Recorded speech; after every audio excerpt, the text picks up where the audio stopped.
안녕하십니까. 포커스인 문철준입니다. 2024년이면 경남은 인구 5명 중 1명이 65세 이상 노인이 되는 초고령화 사회에 진입하게 됩니다. 초고령화 시대, 대다수의 노인들은 병들어 거동이 불편해도 살던 곳에서 여생을 마치고 싶어 하는데요.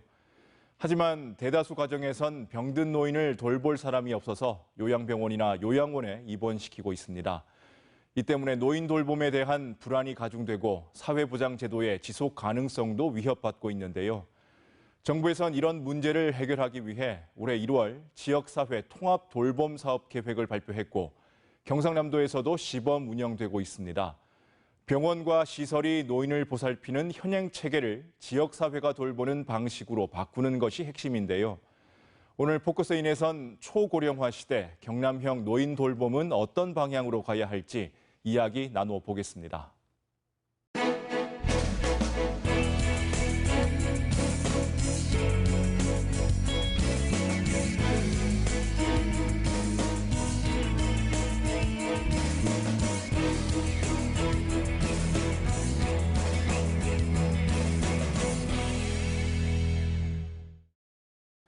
함께 하실 분들 소개해드리겠습니다. 경상남도 의회 사회복지연구회 회장을 맡고 있는 김진기 도의원 나와주셨습니다. 예, 반갑습니다. 문화복지위원회 김해 출신 김진기 의원입니다. 한국만성기의료협회 김덕진 회장도 함께합니다. 안녕하세요. 끝으로 가야대학교 사회복지학과 손지아 교수도 함께합니다. 네, 반갑습니다. 네, 누구나 노인이 되기 때문에 오늘 이야기는 결국 내 가족 그리고 나의 이야기가 될 수밖에 없을 것 같습니다. 자, 김진기 의원님, 개인적으로 노인 돌봄이 필요했던 가족이 있으신가요? 네, 사실 제가 커뮤니티 케어 돌봄에 깊은 관심을 가지게 된 것은 저의 부친 때문이었습니다. 초기 치매로 이제 돌봄이 필요했던 상황이었고 저희 부친은 86세의 나이에도 정정하셨습니다. 그런데 이제 치매 관계로 요양병원과 병원 그리고 요양원을 또 오가고 그리고 또 집에 모셨다가 또 요양병원에 모시고 그러던 과정에 이제 병원에 한 번씩 가보면은 또 손발이 묶인 채 이렇게 또 치료도 받으시고 그리고 정신적인 어떤 치료를 받으시다가 요양병원에 입원하신 지 한 달여 만에 운명을 하셨습니다. 그래서 거기에 대한 아픔이 크게 남아 있습니다. 네, 김덕진 회장님 지금 요양병원의 이사장을 맡고 계시죠? 예. 개인적으로 또 노인 돌봄 경험이 있으신지요? 저는 이제 제 부친의 경험인데, 제 부친은 시골에서 약국을 평생 동안 약국을 경영해 왔습니다. 그러다가 어느 날 이제 갑작스럽게 목격되는 부분이 약사로 오신 분하고 다툼을 벌이시고 이렇게 하셨는데 평소에 이제 부친은 이 모봉사단체의 100% 출석상을 매년 받으실 정도로 원칙적이고 철저하신 분이었습니다. 그런데 그 다툼의 내용을 이렇게 들어보면 이것은 아버지가 결코 잘 못했던 겁니다. 그래서 이제 이 형제한끼리 의논을 해서 일단 병원에서 검사를 받아보자고 했는데 그 결과는 중증도 치매로 이렇게 진단을 받게 되었습니다. 그래서 이제 이렇게 계속 약국을 운영하시다가는 결국 다른 분들에게 피해를 줄 수 있다. 이래서 약국은 폐업을 하고 이제 그때부터 병원과 집을 이제 이렇게 오가게 된 겁니다. 그런데 막상 병원에 오시면 항상 집에 가겠다 그러고 집에 있으면 어머니도 건강이 좋지 않기 때문에 돌봐줄 수가 없었습니다. 그래서 이제 집과 이 병원을 이제 이렇게 왕래를 하시는데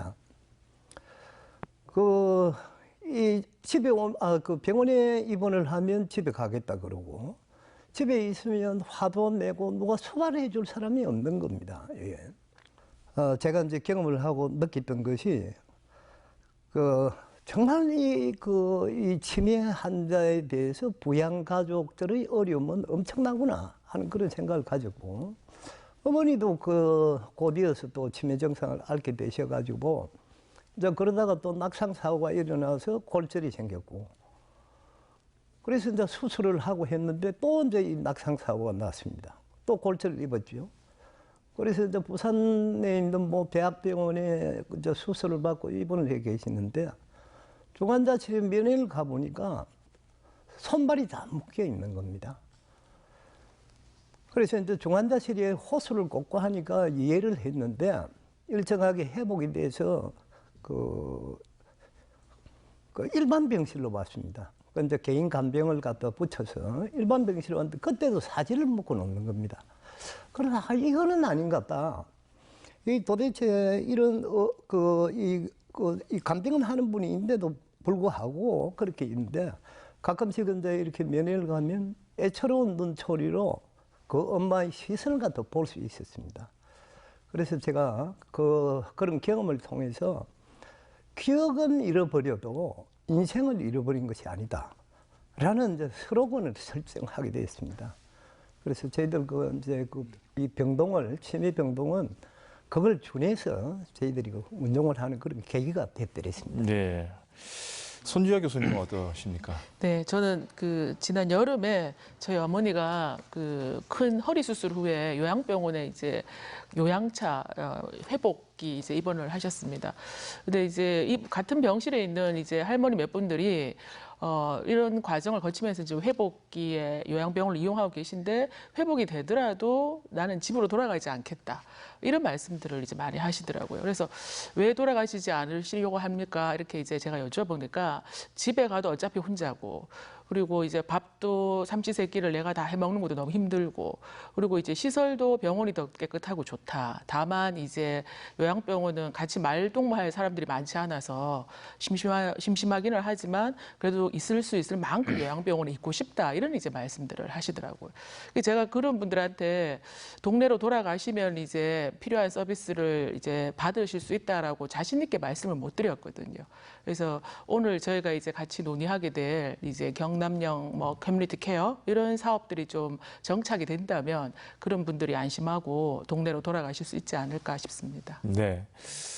보건복지부가 2017년에 노인 실태 조사를 한 결과를 보면 국내 노인의 57%가 거동이 불편해도 살던 곳에서 생을 마감하고 싶다라고 답을 했습니다. 요양병원이나 요양원에서 삶을 마무리하고 싶지 않다는 뜻일 텐데, 자, 만약 본인의 일이라면 뭐 어떠신지요? 한번 질문을 드려보겠습니다. 김진기 의원님, 어떠십니까? 네, 뭐 저희의 바람도 평소와 다름없이 제가 살던 집과 마을에서 가족들과 이웃들과 함께 생을 마감하고 싶습니다. 사실 아버지가 돌아가시기 직전까지 요양병원에서 정말 우리 집에 가고 싶다라는 그 말씀을 많이 하셨고 그 말씀을 들어드리지 못한 게 지금까지 가슴에 한으로 남아 있습니다. 제가 생각하는 현재의 의료 체계나 환경에서는 지금 역시 저 역시 이제 아버지와 같은 그런 상황이 되지 않을까 하는 우려도 있습니다. 그래서 커뮤니티 케어에 대한 정책은 저에게는 마치 주어진 사명처럼 느껴지고 또 제가 앞으로 의정 활동에 있어서 최우선 과제로 삼아서 경남형 커뮤니티 케어 구축에 최선을 다할 예정입니다. 네. 김덕진 회장님은 그런 생각해 보셨습니까? 어떻습니까? 당연한 소망이라 저도 항상 그렇게 생각을 하고 있습니다. 기어 들어가도 내 집이 최고라는 옛 어르신들의 말씀처럼 끝까지 누구라도 당연히 병원이나 시설보다는 가족과 함께 마지막을 즐기고 싶을 것입니다. 저에게 만약 그런 시기가 온다면 익숙하고 정든 내 집에서 장기 요양보험의 재가 서비스를 받을 것입니다. 하지만 언젠가 질병으로 의료 서비스가 필요하거나 스스로 걷지 못하게 되면 신세지는 시기가 올 수밖에 없을 것입니다. 그때 병원 관계자들의 바람을 전한다면 나다운 삶, 인간다운 삶, 보편적인 삶을 영위할 수 있도록 도와주시면 대단히 감사하겠습니다. 네. 초고령화 시대로 접어들면서 노인 돌봄은 당면한 문제로 떠올랐습니다. 자, 우리나라 전체적으로 2025년, 경남은 이보다 1년 빠른 2024년이면 인구 5명 중 1명 이상이 노인이 되는 초고령화 사회에 진입하게 되는데요. 노인 인구가 늘어나면 돌봄이 필요한 노인은 늘어나는데 가족의 부양 기능은 악화되는 부분이 있습니다. 자, 이로 인해서 발생하는 여러 가지 문제점 한번 짚어보겠습니다. 김진기 도의원님 어떻습니까? 네. 현재 경남의 노인 인구는 2019년 9월 기준으로 약 54만 1,000명입니다. 통계청 자료에 따르면 이제 경남의 노인 인구는 향후 급격히 증가할 것으로 예측되고 있습니다. 2025년에 71만 6천 명, 전체 약 21.4% 초고령화 시대로 접어듭니다. 그리고 2035년에 약 100만 명을 넘어서 31.4%에 이를 것으로 추정하고 있습니다. 즉 15년 후에는 10명 중에 3명이 노인이 된다는 이야기입니다. 이와 같은 노인 인구의 증가는 당연히 가계의 부양 부담을 증가시키게 되어 있습니다. 향후 가계의 부양 부담은 또 능력이 있는 가정보다는 또 그렇지 못한 가정이 더 훨씬 많아질 것이고, 이로 인해서 우리 노인들에 대한 돌봄에 대한 필요성은 더욱 증가할 것이라고 생각합니다. 이와 같은 상황에서 여러 가지 문제들이 야기되겠지만 가장 큰 문제는 홀로 되신 어르신들 문제입니다. 즉 독거노인이죠. 1인 가구의 수가 크게 증가할 것으로 생각하고 있고요. 이로 인한 고독사나 또 외로움에 의한 노인 자살률도 급격히 증가할 것으로 생각하고 있습니다. 초고령 사회로 접어드는 2025년 기준으로 해서 경남의 노인 인구가 71만 6천 명이라고 말씀드렸습니다만, 그중에 1인 가구 즉 독거노인의 수는 약 25% 정도인 15만 명으로 이를 것으로 지금 추정하고 있습니다. 따라서 노인 돌봄과 함께 1인 가구 독거노인들의 돌봄 문제도 더욱 중요해질 것이고, 이는 국가와 지방의 큰 재정 부담으로 사회 안전망 구축에도 어려움이 따를 것으로 생각됩니다. 이래서 제가 이어 이제 1인 가구의 중요성에 대한 문제 해소를 위해서 제가 경상남도 1인 가구 지원 조례안을 대표 발의해서 현재 상임위에 심사 중에 있습니다. 11월 중에 본회의를 통과할 것으로 생각하고 있습니다. 네. 보건사회연구원 보고서를 보면 의료급여 장기 입원자 중 약 48%가 의료적 필요가 아닌 간병인 부재나 주거 열악의 이유로 입원하는 사회적 입원으로 조사됐다는 수치가 있습니다. 자, 김덕진 회장님, 실제로 요양병원에 입원을 하는 노인들의 경우에 사회적 입원이 많은 편인가요? 예, 그렇습니다. 요양병원의 사회적 입원 환자는 통계마다 다소 편차는 있습니다만은 통상적으로 16.8%, 즉 46,800여 명으로 추계가 되고 있습니다. 사실 지금까지 이러한 경향이 많았습니다. 그런데 이 원인을 찾아보기 전에 이런 과정을 살펴볼 필요가 있는데, 2008년도에 우리나라 장기요양보험이 도입이 되었습니다. 그러니까 도입되기 전까지는 요양병원이 장기요양 시설의 역할을 하고 있었습니다. 그러나 지금 10년이 지난 지금까지도 계속되고 있는 것으로 생각되어 안타깝기 거지없습니다. 요양병원의 역할은 어디까지나 병원이기 때문에 치료에 집중해야 된다고 생각을 합니다. 특히 이제 우려되는 부분이 요양병원 증가가 심각한 상황으로 급증하고 있습니다. 2001년 기준으로 전국 요양병원은 32개소가 있었습니다. 그리고 이제 8년 후인 2009년에는 777개로 24배가 늘어났습니다. 그리고 18년 후인 현재는 1,450개로 45배가 폭증을 하게 된 것입니다. 그 결과 우리나라 인구 1000명당 노인병원 병상수는 36.4개입니다. 거기에 비해서 우리와 의료 제도가 유사하고 30년 앞서 고령화 사회에 진입한 일본의 경우는 9.8개로 일본보다도 약 4배가량 병상이 공급되어 있다는 것을 알 수가 있습니다. 단순 비교하기는 어렵겠습니다만은 이렇게 증가된 병상 수가 사회적 입원을 유도하게 되고 사회적 입원은 결국 건강보험 재정 낭비를 유도하는 결과를 나타내는 것으로 추론할 수 있겠습니다. 이러한 문제 해결을 위해 최근 정부는 요양병원에 대한 다양한 개선 대책을 내어놓고 있고 주요 내용으로는 11월부터 시행되는 건강보험 수가 체계 변경이 있습니다.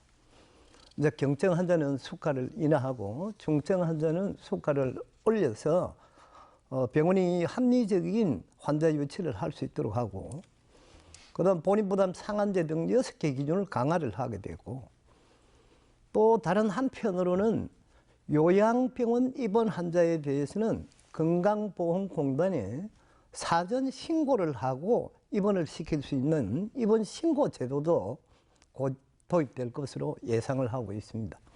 아울러 지역별 병상 총량제를 내년부터 시행할 그 로드맵으로 지금 진행이 되고 있습니다만은 등등 이러한 정책 시행으로 사회적 입원은 점점 줄어들겠습니다만은 현실적인 문제도 고려하지 않을 수가 없습니다.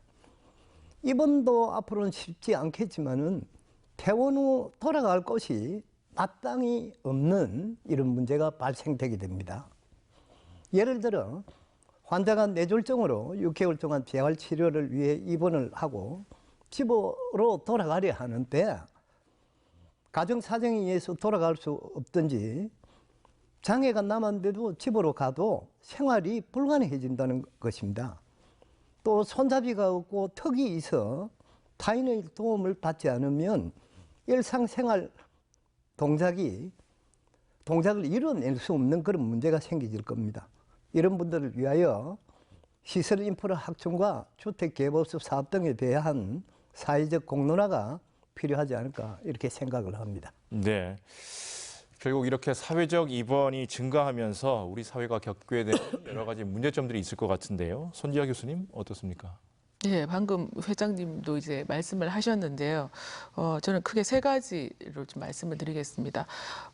첫 번째는 사실은 이 이용자, 당사자인 노인들의 선택권 자체가 별로 존중되지 못한다는 것입니다. 그래서 방금 말씀하신 대로 언급한 대로 돌봐줄 가족이 없거나 이런 상황이면 어쩔 수 없이 그 요양원이나 요양병원 같은 시설로 가야 된다는 생각을 사실은 누구나 다 하고 있는 것 같습니다.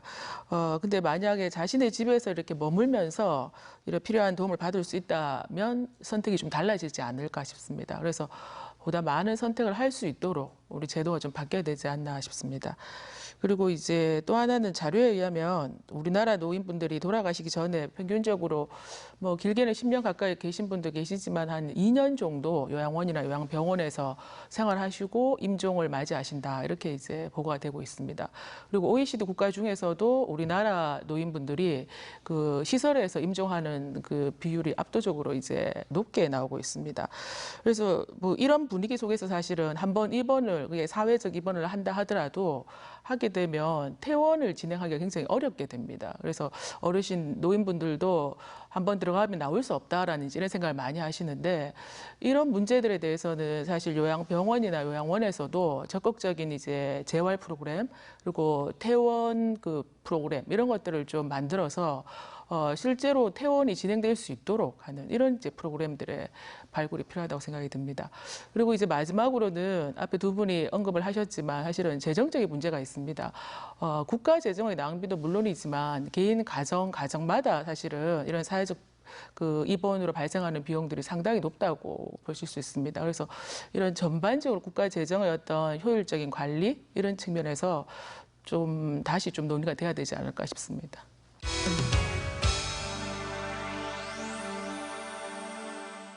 사회적 입원에 대한 여러 가지 문제도 있지만 핵가족 시대에선 요양병원이나 요양원의 필요성은 부정할 수 없을 것 같습니다.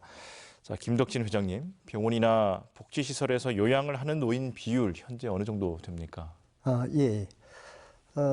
전국 요양병원은 1,450개로 약 26만 병상이 가동이 되고 있습니다. 우리 경남에는 114개소 7.9% 정도의 약 2만 3천 병상이 운영 중인데, 요양원은 전국 5,284개소에 17만 병상 정도가 운영을 하고 있습니다. 우리 경남은 역시 228개소로 약 10,000명 가까이가 지금 이용이 되고 있는 실정입니다.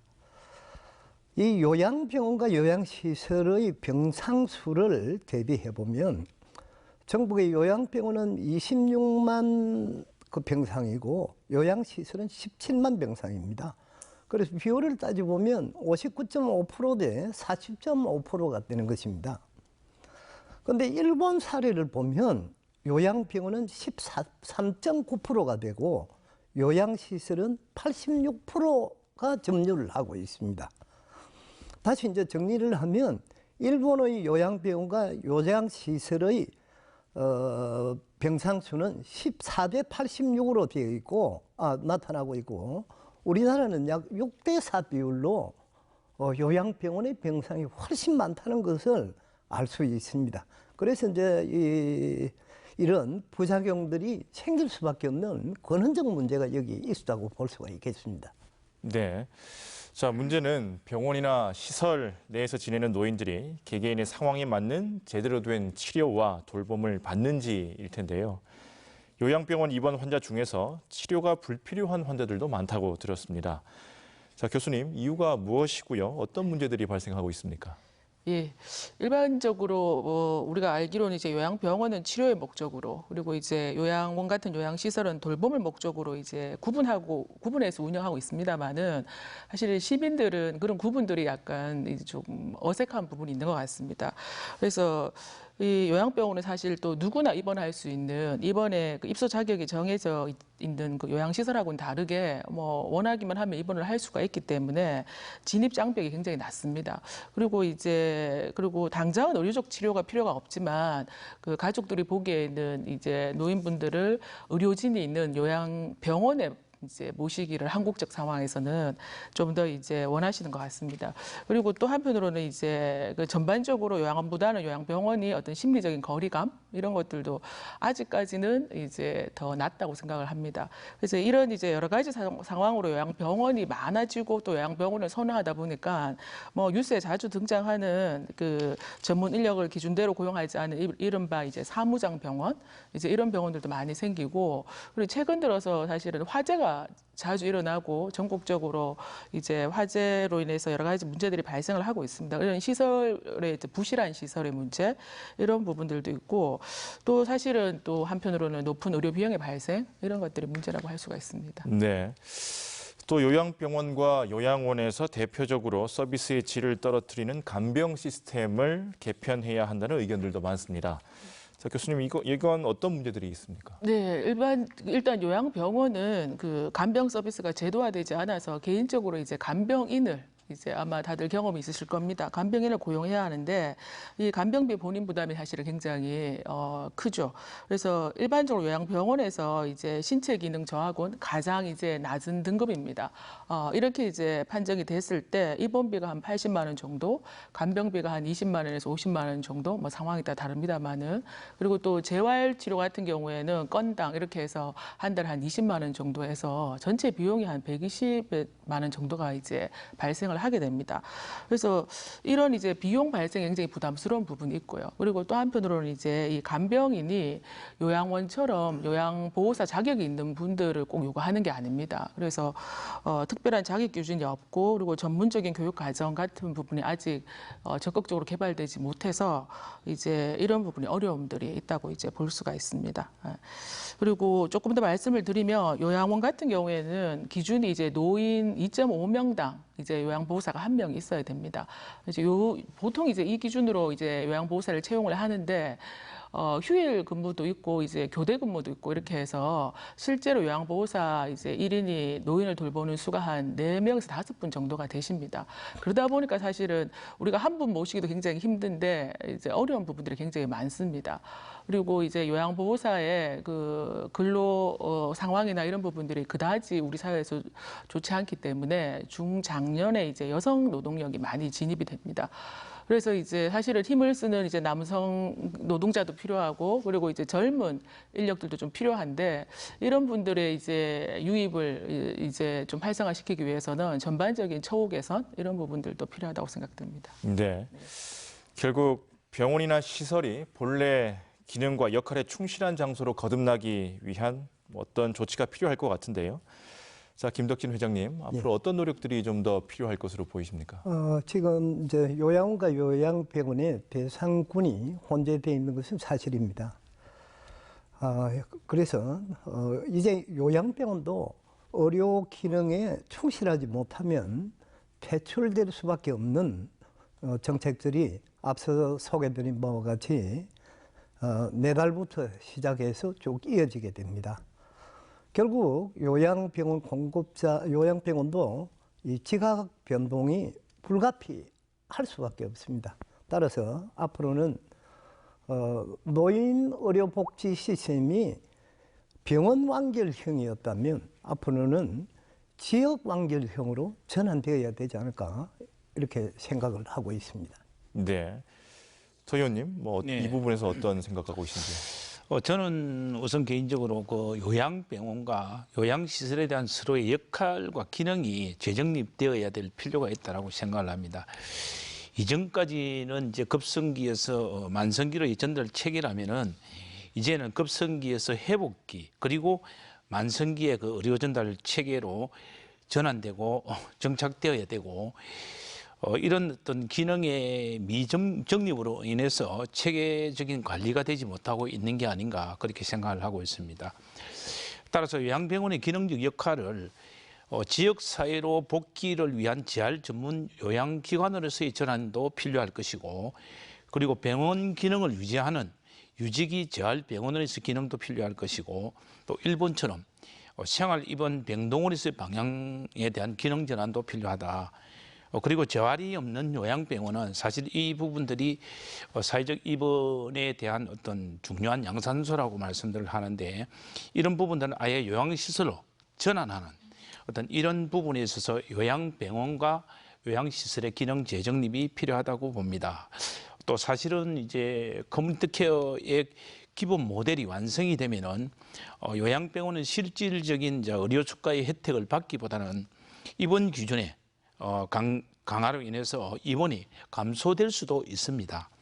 또한 일정량의 회복기 환자들을 지역사회로 복귀시켜야 하는 그런 기준을 강화함으로써 지금보다는 입원 환자의 정원 대비 비율이 가용률이 낮아질 것이라고 또 생각을 합니다. 그래서 지금부터라도 요양병원들의 기능들을 개선해 나간다면은 새로운 경남형 커뮤니티 케어 모델을 만들어낼 수 있지 않을까 그렇게 생각을 하고 있습니다. 네. 결국 정부가 병원과 시설이 노인을 돌보는 현실에서 지역사회가 돌보는 방식으로 바꾸는 지역사회 통합 돌봄 사업 계획을 올해 1월에 발표를 했습니다. 자, 의원님, 지역사회 통합 돌봄 사업 정확히 어떤 건가요? 먼저 커뮤니티 케어 지역사회 통합 돌봄 사업은 현 정부의 모두가 누리는 포용적 복지국가의 정책 일환입니다.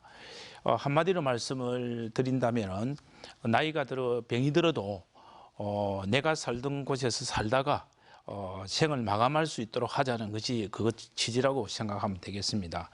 즉 자기가 살던 곳에서 건강한 노후를 보낼 수 있도록 주거, 의료, 요양, 돌봄 서비스를 획기적으로 개선하는 지역사회 통합 돌봄 서비스입니다. 지금은 이제 추상적인 계획이라고 또 생각할 수는 있지만은 이미 20년, 30년 전에 영국, 일본, 미국, 네덜란드, 기타 이런 많은 선진국들이 정착해 나가고 있는 복지 체계입니다. 앞서 말씀하셨던 이제 내용 중에 고령화로 돌봄에 대한 수요가 급증하고 있고 또 퇴원 후에 집에서는 아픈 노인을 돌볼 인력이나 시스템이 없다 보니 다시 병원으로 입원하는 사회적 입원이 대다수를 차지하고 있기에 중장기적으로 고령화에 따른 사회보장제도의 건강보험 등의 지속 가능성이 매우 우려되고 있습니다. 좀 더 구체적으로 말씀을 드리면은 현재 요양병원에 입원하고 있는 환자 중에 지역사회로 복귀를 원하는 환자, 또 집이나 지역사회에서 거주하고 있으나 노화, 사고, 질병, 기능 저하 등으로 돌봄을 받지 못하는 노인을 대상으로 노인이 살던 집에서 노후를 보낼 수 있도록 질병 예방과 건강관리 등 개인별 상황과 욕구에 적합한 재가 서비스를 집이나 근처에서 지역사회가 함께 돌보면서 나아간다는 것이 지역사회 통합 돌봄 서비스, 즉 커뮤니티 케어라고 말씀드릴 수 있을 것 같습니다. 네. 김덕진 회장님은 정부가 추진하는 이 지역사회 통합 돌봄 사업 어떻게 보고 계신지요? 당연히 찬성하는 입장입니다. 내가 살던 곳에서 나의 욕구에 맞는 적절한 서비스를 지역사회 안에서 이루어질 수 있다는 것은 긍정적인 결과가 초래될 것입니다. 그래서 저희들도 이 사업이 성공을 이룰 수 있도록 협력하고 적극적으로 지지할 생각입니다. 네. 교수님은 어떠십니까? 예, 이 지역사회 통합 돌봄 사업은 사실 세계적인 추세입니다. 그래서 이제 우리나라도 현재 이제 8개 지자체에서 선도 사업으로 실시를 하고 있고, 또 이제 현 정부는 2026년부터 전국에 확대 실시할 계획으로 이제 일정을 잡고 있습니다. 근데 이제 대부분의 복지 정책이 중앙 정부 중심의 복지 정책이었다면, 이 지역사회 통합 돌봄 사업은 사실은 중앙 정부가 큰 계획을 잡고 지방 정부의 추진력이 굉장히 중요한 부분입니다. 그래서 지방 정부 같은 경우에 우리 경상남도 그리고 시군구, 읍면, 동까지 사실은 이 지역사회 통합 돌봄 서비스에 좀 더 적극적으로 참여할 수 있도록 전반적인 분위기 조성이 좀 필요하다고 생각이 듭니다. 네. 의원님, 지금 경남에서는 네. 어디에서 지금 추진이 되고 있습니까? 정부의 지역사회 통합 돌봄 선도 사업 커뮤니티 케어에 노인 분야에 김해 씨가 응모를 했고 선정되었습니다. 지난 6월 28일 김해 시청에서 지역사회 통합 돌봄 선도 사업 출범식을 개최했으며 10월 4일 날 김해시 노인 지역사회 통합 돌봄 지원 조례를 제정을 했습니다. 그래서 제도적 기반이 마련됐고요. 현재 1,660명을 대상으로 해서 약 206명을 발굴을 해서 21개의 연계 서비스를 맞춤형으로 지원하고 있습니다. 그리고 정부 선도 사업과 별개로 경남형 지역사회 통합 돌봄 모델을 발굴하기 위해서 창원시 동옥과 그리고 어령군 부림면 그리고 고성군 해안면 3개소를 경남형 커뮤니티 케어 시범 사업 지역으로 해서 지금 추진하고 있습니다. 네, 말씀해 주신 것처럼 김해시는 정부 공모 사업으로 커뮤니티 케어가 진행되고 있는데 네. 현재 추진 상황 조금 알려주시죠. 정부 공모 사업으로 선정된 김해시는 김해형 노인 지역사회 통합 돌봄 모델을 개발하기 위해서 2009년도 6월부터 2년간 총 사업비 50억을 예산으로 해서 돌봄이 필요한 노인 약 1,600명을 대상으로 지금 사업을 추진하고 있습니다. 그 내용을 이제 보면은 첫 번째로는 고령자형 공공 리모델링 매입주택 보급과 인공지능 AI 그리고 사물 인터넷 등 기술을 활용한 안심생활 지원 사업, 즉 주거 환경 개선 사업을 하고 있습니다. 두 번째로는 퇴원 전 요양병원 통합 환자 평가 및 케어 플랜을 수립해서 재가의료 급여 시설 사업과 퇴원 후 지역사회 방문 진료 수가 사업, 그리고 1차 의료 만성질환 관리 시범 사업 등 보건의료 지원 사업을 하고 있습니다. 세 번째로는 재가 서비스와 맞춤형 식사 지원, 그리고 병원치료 동행 서비스들을 필요한 요양돌봄 지원 사업을 하고 있고요. 네 번째로는 이제 사회서비스원과 또 종합재가 설치 운영 등을 통한 건강생활지원센터 등 돌봄 인프라 확충 사업입니다. 이제 마지막으로 이제 우리 김해 씨가 또 농어촌이 많다 보니까 농촌 어르신 돌봄에 대한 시범 사업을 지금 조성하고 있습니다. 네, 다 올해 진행되고 있는 거죠? 예, 지금 진행을 하고 있는 중입니다. 네. 앞서서 김혜 씨와 함께 경상남도가 또 추진하는 커뮤니티 케어 시범 사업 말씀을 네. 해주셨는데요. 창원시 동읍, 그리고 의령군 부림면, 고성군 회화면 이렇게 세 곳인데 네. 여기는 지금 어떻게 추진되게 되는가요? 예, 앞서 제가 말씀드린 것처럼 경남인 커뮤니티 케어 시범 사업 추진을 위해서 지난 5월에 전 시군을 대상으로 해서 공모 사업을 했고요. 그중에 이제 창원시 동읍, 의령군 부림면, 고성군 회화면 세 개소를 선정했습니다. 경남형 커뮤니티 케어 사업은 보건복지부의 선도 사업과는 달리 한 개 읍면동을 선정해서 지역 실정에 맞는 복지, 의료, 그리고 통합된 돌봄 서비스를 구축하기 위한 사업입니다. 지난 8월에 이제 고성군 해야면을 시작으로 9월에는 창원시 동읍 시범 사업을 시작을 했고요. 10월에는 의령군 부림면에서 서비스를 제공할 예정입니다. 이 사업은 이제 읍면동 사무소에 설치된 케어 창구에 사회복지 직원 1명과 간호사 1명을 배치해서 민간 협동으로 커뮤니티 케어 마을센터라고 하는 것과 그리고 돌봄 이웃 전담제를 운영해서 주민 스스로가 함께하는 돌봄 문제를 해결하도록 그렇게 지금 추진을 하고 있습니다. 네. 김덕진 회장님, 예. 자 이렇게 국가공모 사업 그리고 또 경상남도의 자체 사업 해서 커뮤니티 케어 사업이 진행되고 있는데요. 뭐 어떤 점들이 기대가 되시고 또 보완점이 필요하다면 뭐 어떤 부분이겠습니까? 구체적인 내용은 잘 모르겠습니다만은 기준이 허락하는 범위 내에서 그 지역 사회의 여건에 맞는 서비스 제공 체계가 설계되고 시행되는 것이 바람직하지 않을까 하는 그런 생각을 가지며 아울러 종사자들 역시 존재 이유라는 본질에 충실하는 고민들을 찾을 수 있는 여건 조성이 필요하지 않을까 하는 생각을 조심스럽게 해봅니다. 네. 교수님은 어떠신가요? 예, 우리 구체적인 말씀을 이제 김진기 도의원께서 아주 자세하게 말씀을 이제 해주셨습니다. 그래서 저는 이제 앞에서도 잠깐 언급을 했지만 이 지역사회 통합 돌봄 정책은 중앙정부의 어떤 정책의 방향 그리고 지방정부의 의지 이런 것들과 함께 지역사회 뭐 쉽게 얘기하면 우리 동네가 이 주체가 될 수 있도록 사실은 이제 지원 방안이 좀 마련이 돼야 됩니다. 그래서 지역사회의 사실은 제가 이제 집으로 돌아갔을 때 제 친구나 제 이웃이 저를 돌봐주는 사람이 이제 되는 모델이기 때문에 이 전반적으로 우리 동네에서 장애인이나 혹은 치매 노인이나 이런 분들에게 우호적인 이런 이제 분위기를 만들어내야 되는 부분입니다.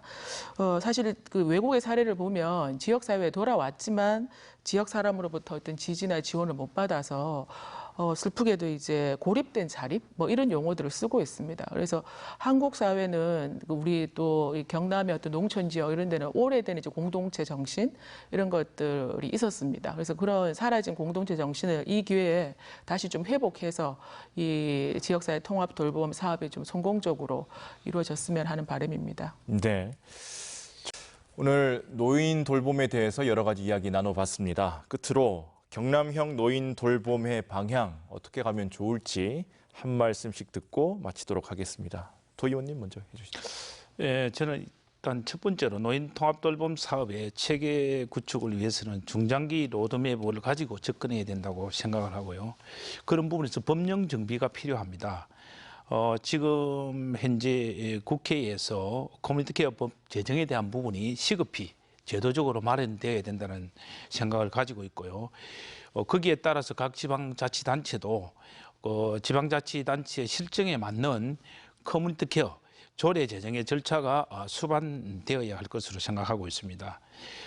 그리고 세 번째로는 노인을 위한 이제 방문 의료 서비스에 필요한 의료 인력 확보 등이 서둘러 좀 준비가 돼야 되는데요. 경남도는 지금 방문간호 서비스가 시행되지 않고 있습니다. 그래서 방문간호 인력에 대한 확보가 시급한 상태라고 생각이 들고요. 마지막으로 저는 개인적으로 노인 통합 돌봄의 예방 차원에서 노노케어의 중요성을 말씀드리고 싶습니다. 현재 정부가 주도하는 노노케어에 대한 사업이 진행되고 있지만은 저는 좀 특별한 부분으로 우리 집 가까운 경로당이나 그리고 급식소 또 마을 회관 등을 통해서 그분들이 어떤 특화된 서비스 프로그램들을 좀 활용하고 또 이분들이 가지고 있는 특기들을 살려주는 그런 프로그램들에 참여하게 해서 스스로 본인이 서비스의 대상자이면서 서비스의 제공자가 되는 그러한 어떤 체계로 좀 가야 되지 않느냐 이렇게 생각을 하고 있습니다. 사실 우리 주변에는 보면은 아주 잘 지은 노인복지관에 종합복지관이 많습니다. 하지만 또 버스가 다니고 있고요. 셔틀버스가. 하지만 많은 대다수의 노인들이 가지 않습니다. 집 근처에 있는 경로당에서 힘들으니까 거기서 편하게 쉬시고 그리고 또 시간이 되시면은 인근에 있는 폐지를 주우러 다니십니다. 생활적 문제 때문에. 그래서 일부분의 어르신들과 또 분들은 복지관을 가지만은 대부분의 제가 살펴본 대부분의 어르신들은 집 근처에 계신다. 그래서 그 근처에서 이런 공간을 통한 노노케어를 위한 새로운 프로그램이 경남행 모델의 한 축으로 또 가미되었으면 좋겠다는 그런 생각을 가지고 옵니다. 네, 김덕진 회장님. 예, 앞서 말씀드린 바와 같이 국가 보건의료복지 정책이 빠른 속도로 변화되어 가고 있습니다. 즉, 그 지역사회에서 생활을 하시다 발병이 되게 되면 급성기 병원으로 회복기, 만성기, 커뮤니티 케어로 자연스러운 흐름이 구축될 것입니다. 따라서 공급자도 변화에 대응하는 반성과 노력이 필요하지만은 행정도 현장을 이해하고 생산적인 목소리도 듣는 자세를 담아서 국가나 지방자치단체, 환자나 이용자, 의료기관이나 장기요양기관 등 공급자 모두가 유기적 협조 체제를 갖춰갔으면 좋겠다는 말씀으로 매점을 하고자 합니다. 네, 손지아 교수님. 네. 저는 노인 당사자는 물론이고 그 노인을 돌보는 가족도 이제 선택권이 많은 사회가 좋은 사회라고 생각이 듭니다. 지금까지는 우리 사회에서 선택권이 굉장히 제한적이었다고 생각이 드는데 지역사회 통합 돌봄 사업이 시작되면서 이제 다양한 선택권을 보장해주지 않을까라는 기대를 하고 있습니다. 그래서 요양병원에 입원하시고 싶은 분도 계실 거고 대규모의 시설에서 생활하고 싶은 분도 계실 겁니다. 그리고 친구 같은 분과 그룹홈에서 이제 같이 지내고 싶은 분도 계시고 노인분들도 여러 가지 이제 또 뭔가 마음이 불편하더라도 좀 도움을 받으면서 내 집에서 생활하고 싶은 분도 계시고요. 그리고 가족들 또한 내가 돌봄이 어려워서 어떤 시설에 노인을 보내는 부분도 계시지만 조금 경제적인 지원을 해준다면 내가 내 가족을 돌보자 하는 이런 분들도 계십니다. 그래서 이런 이제 다양한 욕구와 의견이 사실 이 지역사회 통합 돌봄을 가지고 이제 있다고 생각을 합니다. 그래서 다양한 대안을 사실은 멀리 아닌 앞에서도 말씀을 하셨지만 우리 동네에 만들어 놓는 거. 그래서 노인과 노인 가족이 본인이 원하는 삶을 선택할 수 있도록 하는 거. 이제 이것이 진정으로 지역사회 통합 돌봄 서비스가 나가야 되는 방향이 아닌가 생각됩니다. 네, 오늘 세 분 말씀 고맙습니다. 그동안 대부분의 노인복지 사업이 정부 주도로 이루어졌지만 내년부터는 정부도 지방정부가 주도적으로 노인복지 사업 계획을 수립하고 추진하는 방안을 요구하고 있습니다. 누구나 노인이 되듯 경남형 노인 돌봄, 결국 이것도 우리의 문제로 인식하고 지속적인 관심을 가져야 할 것 같습니다. 포커스인 여기서 인사드립니다. 함께해 주신 여러분 고맙습니다.